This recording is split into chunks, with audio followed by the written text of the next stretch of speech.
नमस्कार. आरो स्टोरी मराठीमध्ये आपल्या सर्वांचे स्वागत आहे. आज आपण ऐकणार आहोत एक हृदयस्पर्शी कथा, आगीतून फुफाट्यात. विपुल पोटासाठी औरंगाबाद सोडून मुंबईत आला. आता नशीब उजळणार ही खात्री घेऊनच गेली 4-5 वर्षे एका रुग्णालयात शिकाऊ डॉक्टर म्हणून सेवेत होता. आता शिकून घेण्याचा काळ होता. अनुभवाची शिदोरी जमवायची होती. पोराची आबाळ व्हायला लागली म्हणून आईने औरंगाबाद जवळच्या खेड्यातील मुलगी शोधली. विपुलला ती पसंत पडली. तीही MSc झालेली होती. मुंबईला जायला मिळणार या कल्पनेचा तिला खूप आनंद झाला होता. सध्या नोकरी करत नव्हती, पण घेतलेलं एवढं शिक्षण वाया जाणार नाही ही तिला खात्री होती. विपुल आणि वर्तिकाचं लग्न थाटामाटात पार पडलं. डॉक्टर नवरा मिळाला याचा खूप अभिमान होता तिला. विपुलला हॉस्पिटलमार्फत प्रायव्हेट सोसायटीत एक फ्लॅट मिळाला. तो किती डेकोरेट करू असं वर्तिकाला झालं होतं. नाना तऱ्हेची तोरणं, झुंबर, भिंतीच्या रंगाला मॅच होणारे दारा खिडक्यांचे पडदे, सगळं कसं मनासारखं होत होतं. दिवसभर विपुल घरी नसे. कधी पाळ्यांच्या डुट्याही लागत. शेकडो पेशंट येत. त्यांच्या आजारांचा, मानसिकतेचा अभ्यास त्याचा अभ्यासू मन सारखंच करत होतं. कधी कधी लंच ब्रेकही मिळत नसे. पण ही रुग्णसेवा करण्यात पुढील आयुष्यात फायदा होईल असा साधा भोळा पण महत्त्वाचा विचार त्याला स्वस्थ बसू देत नव्हता. पांढरा ॲप्रन, ग्रीन मास्क, स्टेथोस्कोप सतत त्याच्याजवळ असायचा. मुंबईची वस्ती, दाटीवाटी, त्यातून उत्पन्न होणारे निरनिराळे आजार पाहून त्याला आश्चर्य वाटायचं सुरुवातीला. पण आता सवय झाली होती त्याची. मेडिकल कॉलेजमधील खास मैत्रीण चार्मी त्याला नेहमी म्हणायची, तू ना खूप नाव कमावणार आहेस. किती मेहनत करतोस. अरे हे सरकारी इस्पितळ आहे. इथे रात्रंदिवस रोग्यांचा राबता चालूच असतो. ही मुंबई आहे, सदोदित चालूच असते. जशी औद्योगिक राजधानी आहे तशीच ही मुंबई साथीच्या रोगांचं, निरनिराळ्या विचित्र आजारांचं माहेरघर पण आहे. जरा वेळेवर खात पिझ्झा, रेजिस्टन्स पॉवर कमी झाली तर तूच आजारी पडशील. तेव्हा तुझी प्रॅक्टिस जरा जपून कर. वर्तिकाला दिवस गेले. ओकाऱ्याने सुरुवातीला ती खूप हैराण झाली. शेवटी विपुलने तिला त्याच्या बाबू जगजीवनराम चॅरिटेबल हॉस्पिटलमध्ये दाखल केलं. तिथे बेडवर वर्तिका झोपून विपुलची धावपळ बघत होती. तिथले लोक त्याला एक चांगला डॉक्टर म्हणत असताना ऐकायला मिळत होतं. आपल्या नवऱ्याची स्तुती ऐकून वर्तिकाच्या अंगावर मुठभर मास चढलं होतं. लवकरच ती बरी झाली. चार्मीशी तिची चांगली ओळख झाली. आपला नवरा अत्यंत साधा आहे. महिलांशी, बरोबरच्या डॉक्टर मुलींशी तो केवळ मैत्रीचेच नाते ठेवतोय ही खात्री पण झाली.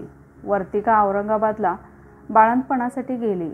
एका डॉक्टरची पत्नी म्हणून नर्सेस, आया, डॉक्टर्स सर्वच आदराने वागत होते. वर्तिकाला मुलगी झाली. नाव ठेवलं स्वर्णिमा.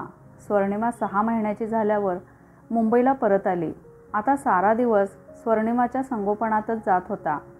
गोबऱ्या गालाची, निळी घारी, गोरीपान, भरपूर जावळ असलेली स्वर्णिमा सर्वांची लाडकी झाली होती. शेजारी पाजारी तिला खेळायला घरी न्यायचे. ती त्यांच्यासह खेळायची. कधी आवाज काढायची. पण कसं कळत होतं तिला कुणास ठाऊक. विपुल यायची वेळ झाली की तिचा चेहरा बदलायचा. विपुल यायला हवा असा ती गोंधळ घालायची. काही केल्या थांबायचं नाही रडणं. पण विपुल दारात दिसला की ती खूप खुश व्हायची. बापाचा स्पर्श झाला की सगळं गाणं सुरळीत व्हायचं तिचं. काही पोर आहे, तुम्ही येईपर्यंत भयंकर गोंधळ घालते बाबा. काही सुचू देत नाही. बाहेर फिरवून आणलं तरी तिच्या मनात फक्त बाबाच असतो. अगं असंच असतं. मुलांना आई लागते तर मुलींना बापच आवडतो. हे अनभिज्ञ नातं आहे. हा अगदी जुना संकेत आहे. मुलीचं बापावरच प्रेम असतं. बघ तू पुढे असंच होईल. या त्याच्या बोलण्याचं प्रत्युत्तर थोड्याच दिवसात आलं. त्या रात्री विपुलला खूपच उशीर झाला. उशिरामुळे वर्तिकाही कंटाळली होती. भूक लागलेली असूनही जेवत नव्हती. त्यात स्वर्णिमाने विपुलची येण्याची वेळ टळल्यावर मोठं भोकाड पसरलं. काही केलं ती रडायची थांबेना. शेवटी वर्तिकाने एक युक्ती केली. मोबाईलवर ती विपुलशी बोलू लागली. तुम्हाला यायला अजून किती वेळ लागेल? 12 तरी वाजतील रात्रीचे. तू जेवून घे. हार्ट अटॅकचा पेशंट सिरियस आहे. आम्ही सगळेच थांबलोय. स्वर्णिमा झोपली का? हो हो, तिने तर रडून घर डोक्यावर घेतले. मी तर कंटाळे बाबा या पोरीला. सारखं बाबा बाबा चाललंय. काय करू? तिला घेऊन येऊ का? तुम्ही भेटल्याशिवाय ती शांत होणार नाही. काय करू सांगा? एक काम कर, फोन तिला दे, मी तिच्याशी बोलतो. विपुलच्या सांगण्याप्रमाणे वर्तिकाने फोन स्वर्णिमाच्या कानाशी धरला. हॅलो स्वर्णिमा. सोनू. ए सोनू, रडायचं नाही असं. मी थोड्या वेळात येतोच आहे. तू दूध पिऊन झोप. आता भेटला ना बाबा. राणी ग माझी, जो कर हां. हे शब्द ऐकताच त्या कोवळ्या अजाण बालिकेच्या चेहऱ्यावर हास्य उमटलं. रडणं थांबलं. ती बाटलीवर दूध प्यायली आणि झोपली, शांत झोपेत हसत. रात्री 1 वाजता बेल वाजली. वर्तिका जागीच होती. दारात थकलेला, भुकेने, धावपळीने, टेन्शनमुळे थकलेला विपुल उभा होता. तो दारात आला. हातपाय धुतले, नाईट ड्रेस घातला. त्यालाही स्वर्णिमाला जवळ घेण्याची ओढ लागली होती. तो तिच्या पाळण्याजवळ गेला आणि तिला प्रेमाने साद घातली. स्वर्णिमा. सोनू. अगं माझं पिल्लू ते झोपलं का? असं म्हटल्याबरोबर स्वर्णिमा जागी झाली. विपुलला बघून आनंदी झाली. हातपाय नाचवू लागली. घुंगरांची झुमझुम कानाला गोड वाटत होती. तिने दोन्ही हात पसरले. विपुलने तिला बिलगावू म्हणून. विपुलने तिला घेतलं, तिचे पापे घेतले, गोंजारलं, पाळण्यात ठेवलं. ती पटकन झोपली. विपुल, वर्तिका जेवले, बेडरूममध्ये गेले. पुन्हा स्वर्णिमा उठली, रडायला लागली. स्वर्णिमा का रडते हे त्या बापालाच लक्षात आलं. त्याने तिला आपल्या कुशीत बेडवर घेतलं. तिला बाबा परत जाऊ नये म्हणून त्याला बिलगून राहायचं होतं. पाहिलंस, मी तुला म्हटलं होतं ना, मुलीचं बापावरच खूप प्रेम असतं. पटलं मला. खूप हुशार आहे तुमची मुलगी. बाप काहीच करत नाही तरी तोच आवडतो. आणि मी दिवसभर तिचं करते ते गेलंच कुठे? कमाल आहे या पोरीची. घ्या तिला कुशीत, सांभाळा तिला रात्रभर. आणि तू? मी आहे शेजारी. त्याने स्वर्णिमाला बाहुपाशात घेतलं. क्षणभरात सारा दिवसभरचा क्षीण नाहीसा झाला. ते तसेच झोपी गेले. दुसऱ्या दिवशी सकाळी आवरता विपुल वर्तिकाला म्हणाला, काल रात्री जे दृश्य पाहिलंस ते केवळ स्पर्शाची जादू होती. लहान मुलं तर मायेच्या आपल्या माणसांच्या स्पर्शसुखासाठी आसुसलेले असतात. माणूस जन्माला येतो तेव्हा स्पर्शानेच जग ओळखता येते. ठराविक माणसांचा व इतरांचा स्पर्श त्यांना आपोआप आणि लगेच कळतो. तुझा आई म्हणून स्पर्श तर खूप महत्त्वाचा आहेच, पण स्वर्णिमाला पिता म्हणून माझाही स्पर्श ओळखता येतो. ती आसुसलेली असते स्पर्शासाठी. हे नैसर्गिक वरदान असतं त्या बाळांना. बरं चल लवकर, नाश्ता दे. स्वर्णिमा उठली तर मी अडकून पडेन. सध्या कोरोनाची साथ सगळीकडेच पसरली आहे. साधा सर्दी खोकला झाला तरी लोक मोठ्या हॉस्पिटलला आमच्याकडे येतात. उगीचच गर्दी वाढते, काम वाढतं. प्रायव्हेट डॉक्टर, दवाखाने, OPD, कन्सल्टिंग ॲडमिट करून घेत नाहीत. बहुसंख्य नामवंतांनी दवाखाने, हॉस्पिटल्स चक्क बंद ठेवलेत. त्यामुळे सामान्य आजारासाठी सुद्धा लोकांची परवड होते. कोरोनामुळे सगळेच घाबरलेत. लॉकडाऊन आहे त्यामुळे वातावरणात अधिक भेसूरता जाणवते. आरोग्यमंत्र्यांनी, खाजगी डॉक्टरांनी दवाखाने चालू करावेत, रुग्णांना औषधोपचार द्यावेत. त्यांनी दवाखाने बंद ठेवणं हे मानवतावादी नसून असंवेदनशील आहे अशी टीकाही केली. तरीही डॉक्टर मंडळी घरी मस्त फॅमिली लाईफ एन्जॉय करतायत. त्यांचं म्हणणं असं आहे की दवाखान्याची स्वच्छता करायला सफाई कामगार नाहीत आणि जर पेशंटची गर्दी झाली तर कोरोनाचा प्रादुर्भाव वाढेल. आमच्या सरकारी रुग्णालयात सर्व सुरक्षा सुविधा घेऊन परिचारिका, वॉर्ड बॉय, सफाईवाले रजा न घेता 24 तास सेवा देत आहेत. मग खाजगी डॉक्टरांनाच या अडचणींवर तोडगा का काढता येत नाही? चल मी निघतो. त्याने तोंडाला मास्क, हातात मोजे घातले व निघाला. नंतर स्वर्णिमा उठली. बाबा दिसेना म्हणून तिने गोंधळ केलाच, पण नंतर शांत झाली. हॉस्पिटलला आज प्रचंड गर्दी होती. 300 खाटा पूर्ण भरल्या होत्या. विलगीकरण कक्षात जवळजवळ 80-90 लोक होते. शिवाय नवीन पॉझिटिव्ह रिपोर्टवाले ॲडमिट होत होते. हॉस्पिटलला बाजारचं स्वरूप आलं होतं. कोरोनाग्रस्तांच्या वॉर्डमध्ये संपूर्ण देह झाकणारा सूट, सॅनिटायझरचा फवारा, मास्क, सॉक्स, बूट, हँडग्लोव्ज सारं वापरावं लागत होतं. तरीही पेशंटचा सतत 12 तास सहवास होताच. बहुतेक जण व्हेंटिलेटरवर होते. तासातासाने तपासण्या कराव्या लागत. कितीही जपलं तरी त्या रुग्णाचा जवळ गेल्यावर स्पर्श होतच असे. जवळपास महिनाभर तो याच वॉर्डमध्ये होता. पेशंटच्या वेदना, विवळणं, कधीकधी कानाला असह्य व्हायचं. ताप, खोकला, सर्दी, घसादुखी, श्वसनाला त्रास ही तशी सामान्य आजारपणाची लक्षणेच कोरोना पेशंटमध्ये होती. 60च्या पुढचे 5-6 रुग्ण त्याच्या डोळ्यादेखत प्राण गेलेले त्याने पाहिले. त्याला आपल्या बाबांची आठवण व्हायची, आईची काळजी वाटायची. दुपारी जेवणानंतर त्याला आळोखे पिळोखे येऊ लागले. शिंका खूप आल्या. डोकं खूप घन मारल्यागत दुखू लागलं. अंगात कणकण वाटू लागली. त्याने एक डोकेदुखीसाठी क्रोसिन घेतली आणि कामाला सुरुवात केली. पण थोड्याच वेळात त्याला खूप थकवा आला. ताप वाढू लागला. त्याने त्याच्या वरिष्ठ डॉक्टरांना तसं सांगितलं. डॉक्टरांनी त्याची घरी जाण्याची गाडीने व्यवस्था केली. अचानक अवेळी विपुल घरी आलेला पाहून वर्तिकाच्या मनात शंकेची पाल चुकचुकली. त्याचा चेहरा पार उतरलेला होता. तिने त्याला सोडायला आलेल्या त्याच्या मित्रांचे आभार मानले. ते म्हणाले, वहिनी, अर्ध्या रात्री जरी फोन केलात तरी आम्ही तुम्हाला मदत करू, काळजी करू नका. ते निघून गेले. पुढले 2-3 दिवस विपुलला ताप आणि खोकला होताच. ताप वाढत होता, उतरत होता. वर्तिकाला बाहेरच्या वातावरणामुळे भल्या भल्या शंका येऊ लागल्या. अगं, हे काही इतकं सिरियस नाही आहे. 4-5 दिवस आराम केला की ठीक होईन मी. खूप कामाचा ताण पडला ना अलीकडे, त्यामुळे असेल. अहो, पण तुम्ही स्वतःच डॉक्टर आहात आणि कोणतीही टेस्ट न करता घरात गप्प आहात. नवल वाटतं तुमचं. त्या सगळ्यात एक गोष्ट आनंदाची होती. ती म्हणजे विपुलची छोटीशी बाहुली स्वर्णिमा मात्र एकदम खुश होती. कारण तिला तिचा बाबा आयताच घरात मिळाला होता. पण तिला एकदाही त्याच्याजवळ जाऊ न देण्याची खबरदारी घेत होती. त्या छोट्या जीवाला डोळ्यासमोर असून जवळसुद्धा घेता येत नाही याचा विषाद मात्र त्याला वाटत होता. एका मध्यरात्री विपुलला श्वसनाचा त्रास होऊ लागला. तो अस्वस्थपणे अंथरुणावर बसला. दम्याच्या रुग्णांना दिला जाणारा श्वसनसाठीचा स्प्रेही त्याच्याकडे होता. तोही वापरून पाहिला, पण व्यर्थ. त्याचा श्वास गुदमरू लागला. तेव्हा त्याने कशीबशी वर्तिकाला हाक मारली. त्याची ती अवस्था बघून तिची बोबडीच वळली. हातापायाला कंप सुटला. तिला विपुलने हॉस्पिटलला फोन करायला खुणेने सांगितलं. ती शेजारच्या फ्लॅटमधल्या माणसांना घेऊन आली.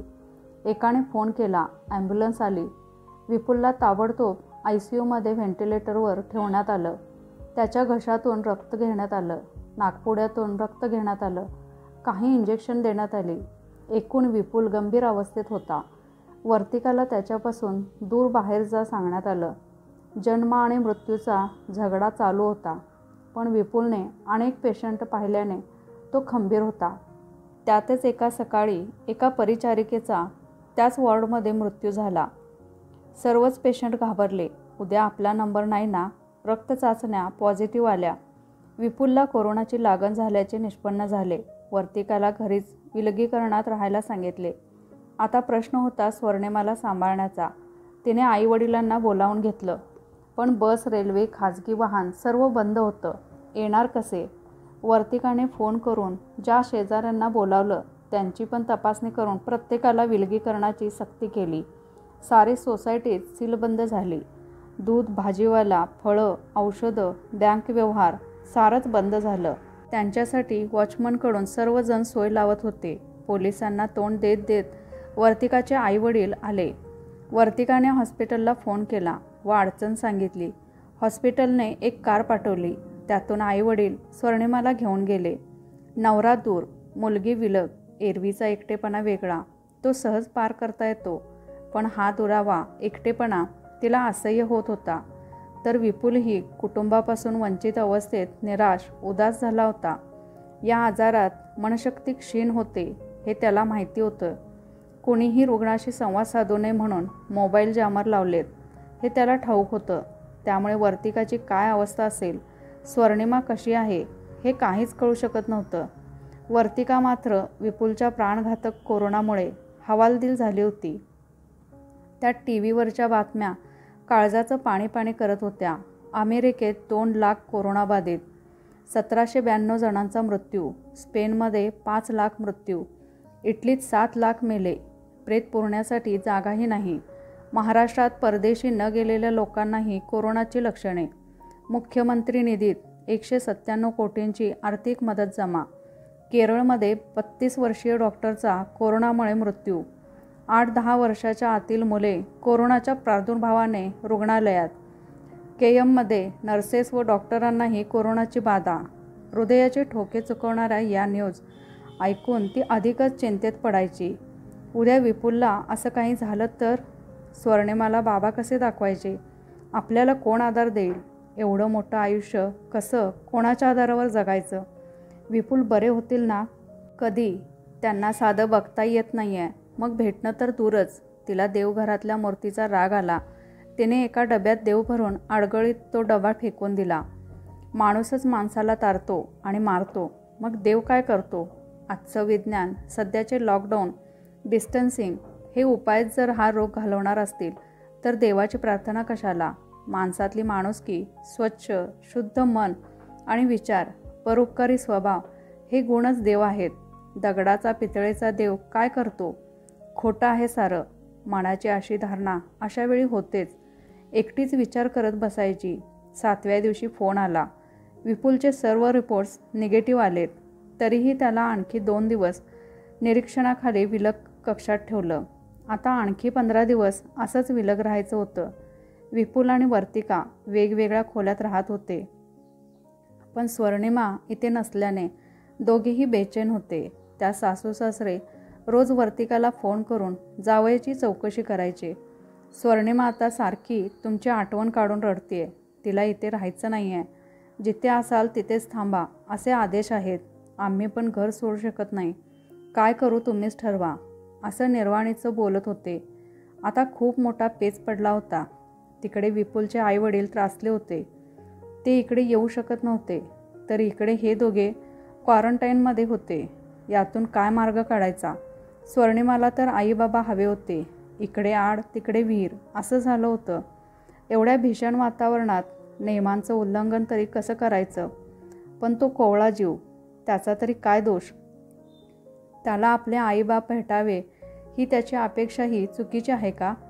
त्यात कोरोनाच्या बाधेबरोबर औरंगाबादमध्ये सारी नावाचा विषाणू कार्यक्षम होऊन त्याचा फैलाव होतोय. हे नवं संकट तिथे असताना स्वर्णिमाला काही झालं तर? या विचाराने आणि बातम्यांमुळे विपुल आणि वर्तिका दोघेही पार कोलमडून गेले. त्याच प्रश्नाने रडकुंडीला आले. त्यांनी शेजाऱ्यांना विनंती केली, आमच्या स्वर्णिमाला जाऊन घेऊन येतं का? त्यावर शेजाऱ्या पाजाऱ्यांनी त्यांना काहीच सहमती दिली नाही. उलट त्यांच्यामुळे त्या सर्वांना क्वारंटाईनची शिक्षा भोगावी लागते याचा राग बोलून दाखवला. दरवाजे बंद करून त्यांच्याशी संबंध तोडून टाकले.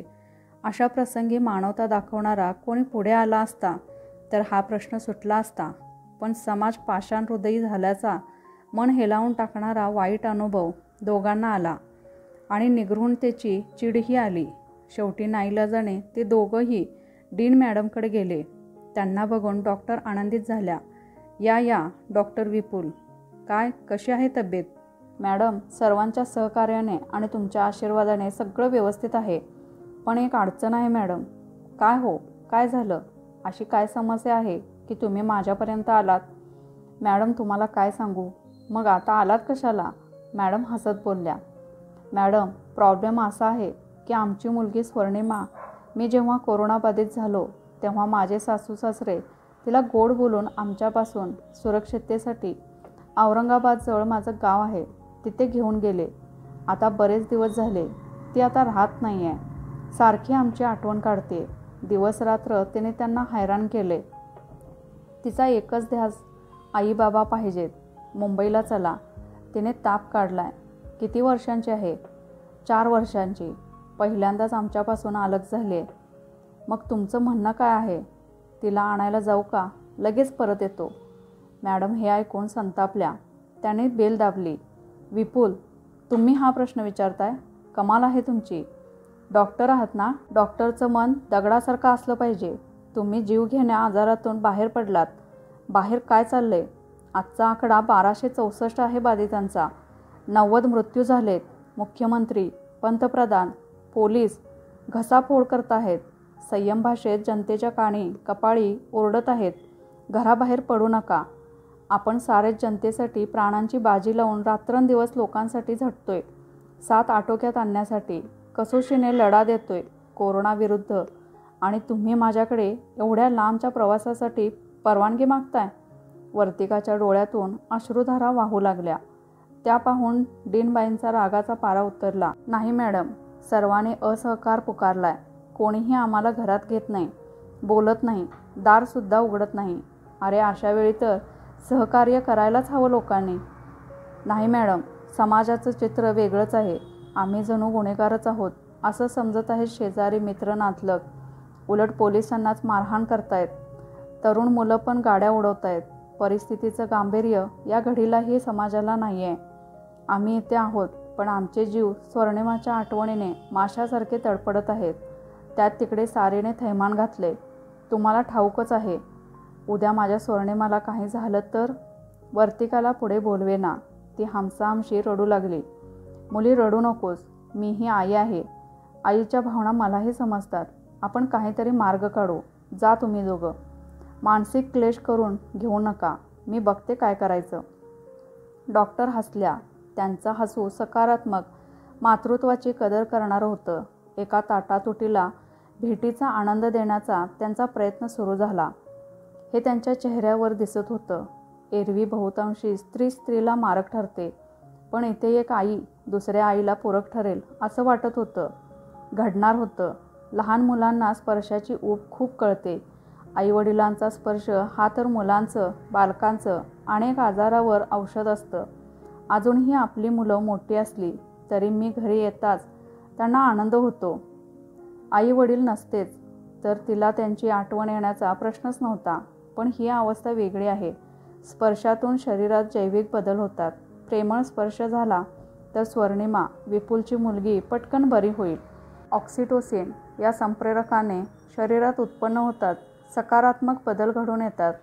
हे आपण हार्टच्या हायपरटेन्शनच्या पेशंटमधून पाहिलेलं आहे. एकाला सवलत दिली तर इतरही सोकावतील. तेव्हा काय करावे? मॅडम विचार करत होत्या.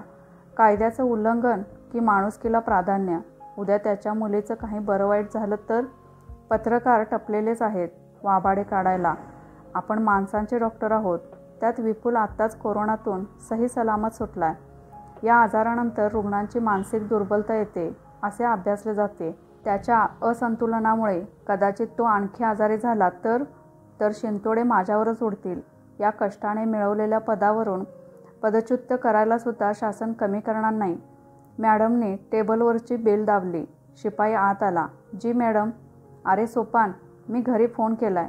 माझी गाडी विपुल सरांच्या घराकडे न्या आणि ते डॉक्टर नेहा आणि प्रकाश बोत्रे दोघांना बोलव. अर्जंट, 1 मिनिटात. अरे तुम्ही दोघं विपुलच्या घरी जा आणि त्यांना गाडीतून इथे आणा माझ्याकडे. पळा लवकर. चौघेजण आले. नेहा, प्रकाश, हे बघा, मी तुम्हाला माझी खाजगी गाडी देते. तिने ताबडतोब रवाना व्हा.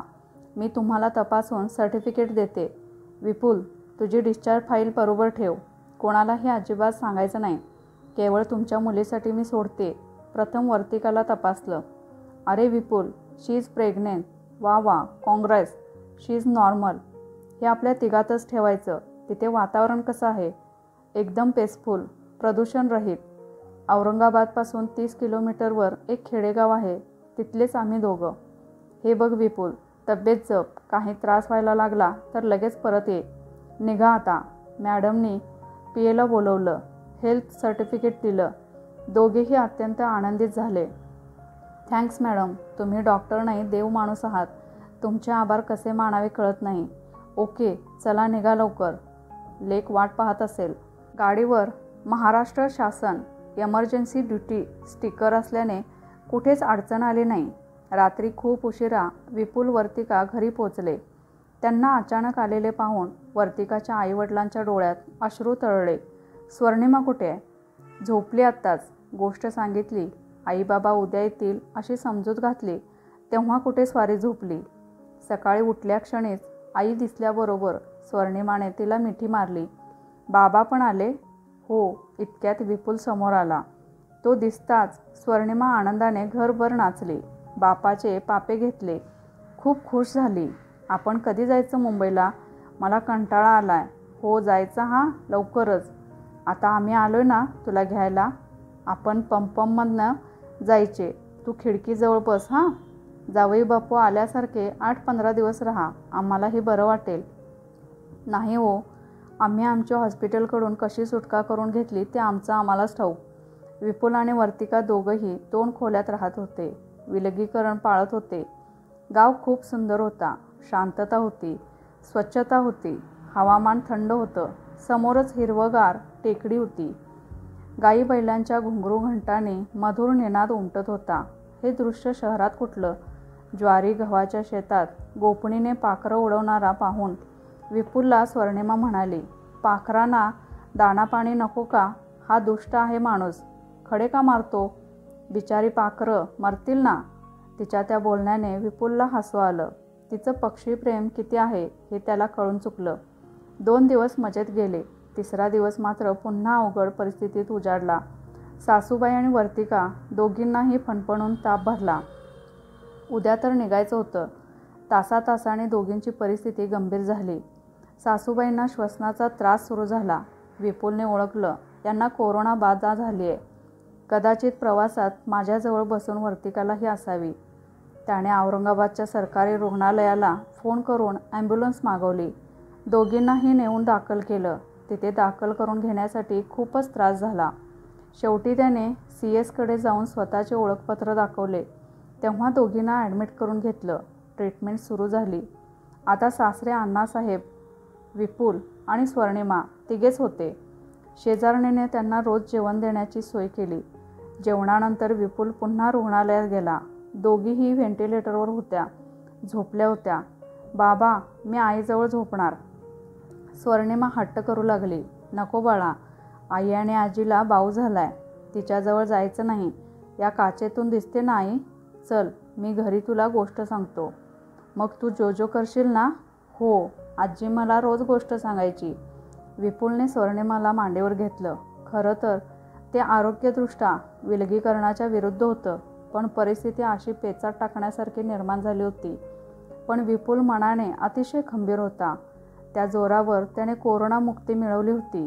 बाबा, गोष्ट सांग ना. स्वर्णिमाचा हट्ट चालूच होता.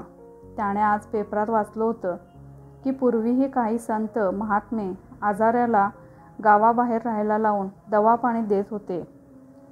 ते एक प्रकारचं क्वारंटाईनच होतं. ऐक हां, एक होता फकीर बाबा. त्याला सगळे लोक बाबाच म्हणायचे. त्या काळी ॲलोपॅथीचा वापर फारसा नव्हता. तो झाडपाल्याची औषधं, मुळ्या, काढे, लेप, मलम असं द्यायचा. तो एका मशिदीत राहायचा. ती अगदी जुनी आणि पडकी झालेली होती. लोक त्याला म्हणायचे, बाबा आमच्या घरी चला. पण तो कोणाकडेच जात नसे. लोक, गावकरी त्याला जेवण आणून द्यायचे. सगळ्यांचं जेवण एकत्र कालवून तो आधी कुत्री मांजरांना खाऊ घालायचा. मग तो जेवायचा. शी, असला घाणेरडा बाबा होता तो. मध्येच स्वर्णिमा बोलली, नाही ग, त्याला स्वच्छता खूप आवडायची. तो गावाचे रस्ते झाडायचा, झाडांना विहिरीचं पाणी काढून घालायचा, फुलं गावकऱ्यांना वाटून टाकायचा. वेडाच होता तो. त्याने दिलेल्या औषधाने अनेकांचे कठीण आजार बरे व्हायचे. तो रोग्याला आपल्या मशिदीत घेऊन जायचा, आजाराची सेवा करायचा. आजारी माणूस बरा झाला की मग तो त्याला घरी जा सांगायचा. बघ, आत्तासुद्धा डॉक्टरांनी आपल्याला आई आणि आजीला भेटू दिलं नाहीस ना. मग हेच धोरण तो 100 वर्षापूर्वी चालवत होता. एक दिवस त्याची कीर्ती ऐकून एक मुस्लिम आजारी माणूस त्याच्याकडे आला. त्याने अनेक डॉक्टरांकडे औषधं घेतली, पण त्याचा आजार बरा होत नव्हता. तो जगायलाही कंटाळा होता. फकीरबाबाने त्याला त्या जुनाट घाणेरड्या मशिदीत 9 महिने राहा असे सांगितले. ते स्वतः त्याची सेवा करायचे, औषधे तयार करून पाजायचे, स्वतः जात्यावर दळलेल्या पिठाच्या भाकरी त्याला खायला घालायचे. गावाबाहेर चावडीत झोपायला सांगायचे. चावडीवरची दलदल, चावडीची पडकी खोली, ओल्या भिंती, खडखड कच्ची जमीन, त्यामुळे थोड्याच दिवसात त्याला तिथे राहण्याचा कंटाळा आला. आता आपण कसे सगळे घरात बसलोय, तसाच तो घरापासून दूर निर्मनुष्य जागी राहत होता. त्याला त्याच्या बायको मुलांची आठवण यायची. तुला कशी आमची आठवण यायची तशीच. स्वर्णिमा पेंगोळी होती, तरी खुदकन हसली. तो फकीर बाबा रुग्णांना बरं करतोय अशी ख्याती पसरली होती. त्यामुळे त्याचाही विश्वास बसला होता. एका रात्री त्याने तिथे राहण्यापेक्षा पळून जावे असा विचार करून तो पाण्याची सुरी घेऊन रात्रीच्या गडद अंधारात रेल्वे गाडीपर्यंत चालत निघाला. चालून दमला. त्याने विचार केला, समोर झोपडी आहे, तिथे कोणीतरी राहत असेल, त्यांच्याकडे विसावा घेऊ, मग गाडीला जाऊ. पण त्या झोपडीत मरणाच्या घटका मोजत असलेला एक म्हातारा तडफडत पडलेला होता. त्या रुग्णाला त्याची दया आली. त्याने त्याच्याकडे पाणी मागितले. तो म्हातारा फकीर पाणी प्यायला आणि त्याने प्राण सोडले. तो रुग्ण घाबरला, पुन्हा चावडीवर आला. 9 महिने पूर्ण झाले. मग ते बाबा त्याला म्हणाले, जा तुझ्या घरी, तू बरा झालास. तू तिथे राहिला असतास तर तुझा आजार लोकांमध्ये पसरला असता, म्हणून तुला मी अलग करून इथे ठेवलं, औषधं दिली. त्या रुग्णाने बाबांचे पाय धरले, आभार मानले आणि गावी गेला. गोष्ट सांगण्यात विपुल अगदी रंगून गेला होता. त्याला मुलगी झोपी गेली हेही कळलं नाही. त्याने तिला मांडीवरून खाली ठेवली. विचारात पडला, म्हणजे विलगीकरण हेच औषध आजही लागू पडते. आपल्याला ते नवीन व त्रासदायक वाटते, पण हा उपाय भारतात फार पूर्वीपासून सुरू होतात. वानप्रस्थ आश्रमात जाणं हा सुद्धा विलगीकरणाचाच प्रकार असावा. वृद्धांना शांतता मिळावी, त्यांचे आजार घरातल्यांना होऊ नये म्हणूनही ते वनात जात असतील. निसर्ग सानिध्यात ते निरोगी राहून दीर्घायुषी होत असणार असं मला वाटते. आज इतक्या वर्षानंतर त्याची अंमलबजावणी होते, ही आनंदाची गोष्ट आहे. त्याने अंथरुणावर पडून मोबाईल न्यूज लावल्या. महाराष्ट्राचा कोरोनाबाधितांचा आकडा 2455 झाला. हे वाचून त्याचा भीतीने थरकाप उडाला. दुसऱ्या दिवशी त्याने त्या रुग्णालयातील हलगर्जीपणा, दुर्लक्ष, औषधांची वणवा, अस्वच्छता बघितली. तिडीक आली डोक्यात. त्याने सिव्हिल सर्जनला भेटून डिस्चार्ज मागितला. वर्तिका आणि सासूबाईंना, मुंबईच्या त्याच्या डीन मॅडमला खरी परिस्थिती सांगितली. त्यांनी CS दोन्ही पेशंट ॲम्ब्युलन्सने व्हेंटिलेटरवर कार्डिओ युनिटसह असलेली गाडी देऊन मुंबईला पाठवण्यास सांगितले. हॉस्पिटलचं धावधन आणलं, कारण मॅडम CAना बोलल्या की आरोग्यमंत्र्यांना तुमचं हॉस्पिटल व्हिजिट करण्याची विनंती मी केलेली आहे. वर्तिका, विपुल, स्वर्णिमा, सासू सासरे सगळेच ॲम्ब्युलन्सने मुंबईला निघाले. विपुल जिथे होता तिथेच वर्तिकाला ठेवण्यात आलं. पण सासूबाईंना कोरोना नसून सारी या नव्या विषाणूचा संसर्ग झाला होता. यामुळे औरंगाबादमध्ये जवळपास 200 बाधित होते, तर 15 मृत्युमुखी पडले होते. त्यामुळे सासूबाईंना स्वतंत्र कक्षात ट्रीटमेंट सुरू झाली. मुंबई ती मुंबईच. इथे आल्यावर दोघींच्यातही खूप सुधारणा झाली. विपुलला मात्र वाटलं आगीतून फुफाट्यात पडलो, पण स्वर्णिमामुळे हे सारं सहन करणं भाग होतं. आलेल्या प्रसंगाला खंबीरपणे तोंड द्यायलाच हवे. कसलाही विचार न करता विपुल पुन्हा हॉस्पिटलमध्ये ड्युटीवर हजर झाला. त्याच्या मनात रुग्णसेवेचं रुजलेलं बीज आता अंकुरलं होतं. घरात आराम करत बसणं त्याला अपराधीपणाचं वाटत होतं. ही रुग्णसेवा नव्हे, देशसेवा आहे. सीमेवर भारतीय जवान साऱ्या देशाच्या रक्षणासाठी सदैव सज्ज असतात.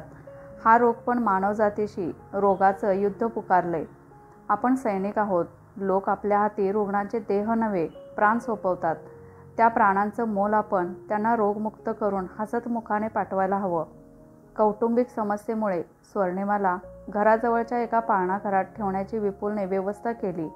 ही सोय ती गावी असती तर जमली नसती. त्यामुळे तो आता बिनघोर झाला. त्याने बायको आणि सासू दोघीही ॲडमिट असल्याने स्वतः 24 तास ड्युटीला वाहून घेतले. 4 दिवसानंतर वर्तिकाचा रिपोर्ट निगेटिव्ह आला. तो सारखाच वर्तिकाला आणि सासूबाईंना विश्वास देत होता, धीर देत होता. तो स्वतःच्या आत्मविश्वासाने, जिद्दीने, स्वयंशिस्तीने, नियमित उपचाराने आणि मी बरा होणारच त्या एकमेव सकारात्मक दृष्टीने यशस्वी झाला होता. तो वर्तिकासह सर्वच रुग्णांना, बाधित, विलगीत, संशयित या सर्व प्रकारच्या आगतिक आणि धास्तावलेल्या लोकांना दिलासा देत असे. तुम्ही नक्की बरे व्हाल. त्या हॉस्पिटलने एक चांगली सोय, सुधारणा केली होती. रोज एका माणसाला जो कोरोनामुक्त झालाय त्याला स्वतःचा अनुभव सांगण्यासाठी निमंत्रित केले जात होते, जेणेकरून रुग्णांचे मनोबल वाढावे. सतत 5 दिवस वर्तिका आणि सासूबाईंचे रिपोर्ट निगेटिव्ह आले, तेव्हा त्यांना डिस्चार्ज देण्याचे सोपस्कार सुरू झाले. आज विपुल विजयी झाला होता. 3 संकटातून सही सलामत सुटला होता. मॅडमच्या परवानगीने त्याने आज स्वतः समुपदेशन मी करतो असे सांगितले. मॅडम तयार झाल्या. माझ्या मित्रांनो, बंधू भगिनींनो, कोरोना या विषाणूच्या बाधेने सारे जगच चिंतेत आहे. सारे व्यवहार ठप्प झालेत. त्यात अफवा पसरल्या जात आहेत.